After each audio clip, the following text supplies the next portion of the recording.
Good morning. Today we are reading The Hobbit by J.R.R. Tolkien, and we are on Chapter 3, A Short Rest.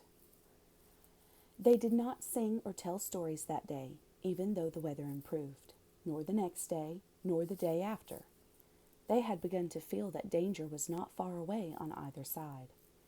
They camped under the stars, and their horses had more to eat than they had, for there was plenty of grass, but there was not much in their bags, even with what they had got from the trolls. One morning they forded a river at a wide, shallow place full of the noise of stones and foam. The far bank was steep and slippery. When they got to the top of it, leading their ponies, they saw that the great mountains had marched down very near to them. Already they seemed only a day's easy journey from the feet of the nearest. Dark and drear it looked, though there were patches of sunlight on its brown sides, and behind its shoulders the tips of snow peaks gleamed. "Is that the mountain?" asked Bilbo in a solemn voice, looking at it with round eyes. He had never seen a thing that looked so big before. "Of course not," said Balin. "That is only the beginning of the Misty Mountains, and we've got to get through, or over, or under those somehow, before we can come into Wilderland beyond. And it is a deal of a way, even from the other side of them, to the lonely mountain in the east where Smaug lies on our treasure." "Oh," said Bilbo, and just at that moment he felt more tired than he ever remembered feeling before. He was thinking once again of his comfortable chair before the fire, in his favorite sitting room, in his hobbit hole, and of the kettle singing. Not for the last time.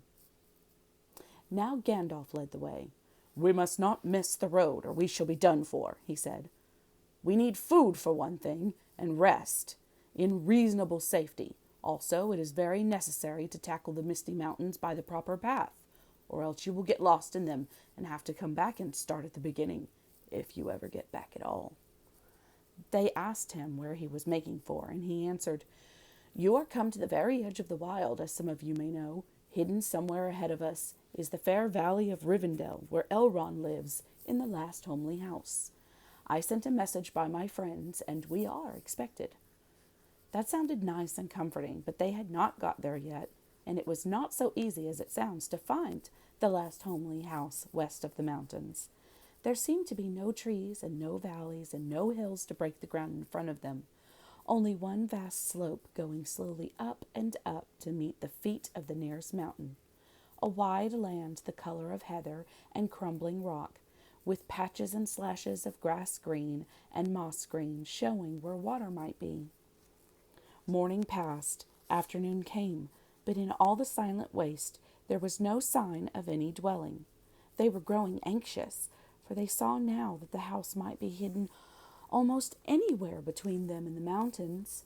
They came on unexpected valleys, narrow with steep sides that opened suddenly at their feet, and they looked down, surprised to see trees below them and running water at the bottom.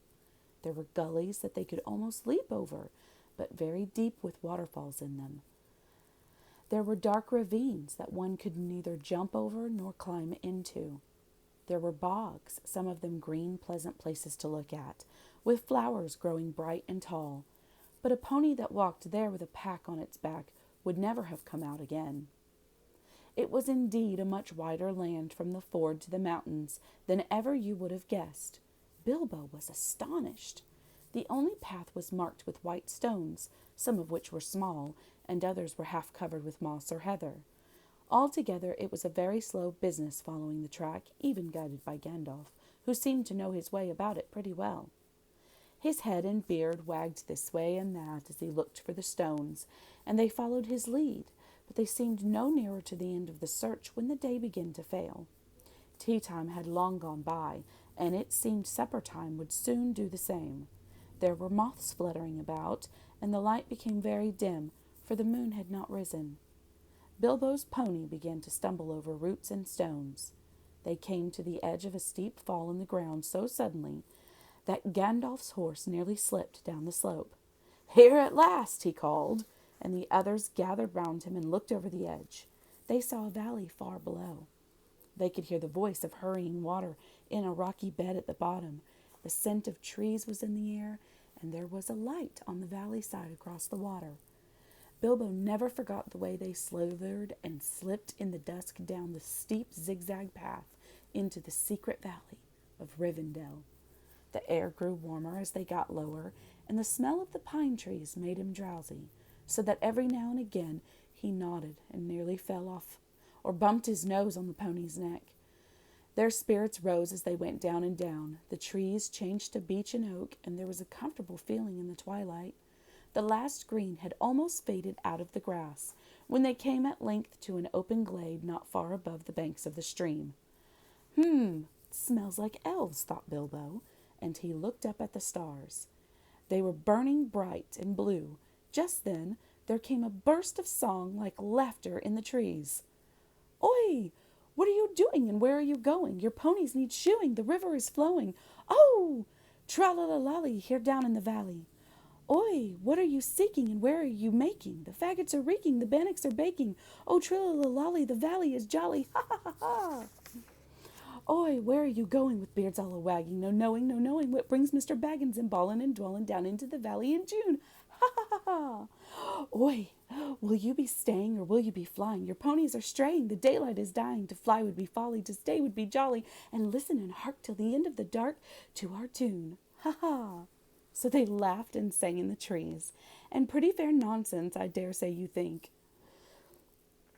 Not that they would care. They would only laugh all the more if you told them so.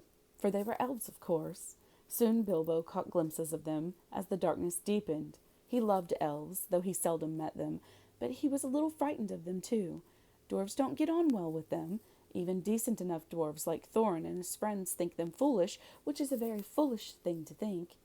Or get annoyed with them, for some elves tease them and laugh at them, and most of all at their beards. "Well, well," said a voice. "Just look. Bilbo the Hobbit on a pony, my dear. Isn't it delicious? Most astonishingly wonderful." Then off they went into another song as ridiculous as the one I have written down in full. At last one, a tall young fellow came out from the trees and bowed to Gandalf and to Thorin. "Welcome to the valley," he said. "Thank you," said Thorin a bit gruffly, but Gandalf was already off his horse and among the elves, talking merrily with them. "You are a little out of your way," said the elf. "That is, if you are making for the only path across the water and to the house beyond. We will set you right, but you had best get on foot until you are over the bridge. Are you going to stay a bit and sing with us, or will you go straight on? Supper is preparing over there," he said. "I can smell the wood fires for the cooking." Tired as he was, Bilbo would have liked to stay a while. Elvish singing is not a thing to miss in June under the stars, not if you care for such things. Also, he would have liked to have a few private words with these people that seemed to know his names and all about him, although he had never seen them before. He thought their opinion of his adventure might be interesting. Elves know a lot and are wondrous folk for news, and they know what is going on among the peoples of the land, as quick as water flows or quicker. But the dwarves were all for supper as soon as possible just then, and would not stay. On they all went, leading their ponies, till they were brought to a good path, and so at last to the very brink of the river. It was flowing fast and noisily, as mountain streams do of a summer evening, when sun has been all day on the snow far above. There was only a narrow bridge of stone without a parapet, as narrow as a pony could well walk on, and over that they had to go, slow and careful, one by one, each leading his pony by the bridle. The elves had brought bright lanterns to the shore, and they sang a merry song as the party went across. "Don't dip your beard in the foam, father," they cried to Thorin, who was bent almost onto his hands and knees. "It is long enough without watering it. Mind, Bilbo doesn't eat all the cakes. He is far too fat to get through the keyholes yet." "Hush, hush, good people, and good night," said Gandalf, who came last. "Valleys have ears, and some elves have merry tongues. Good night." And so at last they all came to the last homely house, and found its doors flung wide. Now, it is a strange thing, but things that are good to have, and days that are good to spend, are soon told about, and not much to listen to, while things that are uncomfortable, and palpitating, and even gruesome, although they may make a good tale, and take a deal of telling anyway. They stayed long in that good house, 14 days at least, and they found it hard to leave. Bilbo would gladly have stopped there forever and ever, even supposing a wish would have taken him right back to his hobbit hole without trouble. Yet there is little to tell about their stay. The master of the house was an elf friend, one of those people whose fathers came into the strange stories before the beginning of history, the wars of the evil goblins and the elves and the first men in the north. In those days of our tale, there were still some people who had both elves and heroes of the north for ancestors, and the master of this house, Elrond, was their chief. He was as noble and as fair in face as an elf lord, as strong as a warrior, as wise as a wizard, as venerable as a king of dwarves, and as kind as summer. He comes into many tales, but his part in the story of Bilbo's great adventure is only a small one, though important, as you will see if we ever get to the end of it. His house was perfect, whether you liked food or sleep or work, or storytelling or singing, or just sitting and thinking best, or a pleasant mixture of them all. Evil things did not come into that valley. I wish I had time to tell you even a few of the tales, or one or two of the songs that they heard in that house. All of them, the ponies as well, grew refreshed and strong in the few days there. Their clothes were mended as well as their bruises, their tempers and their hopes. Their bags were filled with food and provisions light to carry but strong to bring them over the mountain passes. Their plans were improved with the best advice.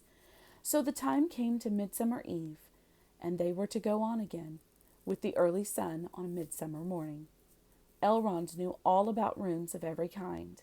That day he looked at the swords they had brought from the troll's lair, and he said, "These are not troll make.